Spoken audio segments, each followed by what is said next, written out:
શું તમારી પાસે પણ પૈસા આવે છે પણ ટકતા નથી? મહિનાની શરૂઆતમાં તો તમારું વોલેટ પૈસાથી ભરેલું હોય છે, પણ મહિનો પૂરો થતાં થતાં વોલેટ ખાલી થઈ જાય છે. અને આ પરિસ્થિતિ લાંબા સમયથી તમારી સાથે ચાલી રહી છે.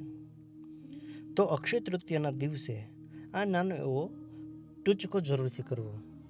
પોતાના ઘરમાં મંદિરમાં એક દીવો કરી ઓમ શ્રીમ હ્રીમ શ્રીમ કમલે કમલાલયે પ્રસિદ્ધ ઓમ શ્રીમ હ્રીમ શ્રીમ મહાલક્ષ્મી નમઃ આ મંત્રનો 108 વાર જાપ કરી દીવો ચાલુ રાખી બજારમાં જઈ અને કોઈ એવી સારી વસ્તુ જે માતા લક્ષ્મીનું પ્રતીક ગણાતી હોય તેવી વસ્તુ લઈ આવવી, જેમ કે સોનું, ચાંદી અથવા શ્રીયંત્ર પૂજા કરીને વસાવી શકાય.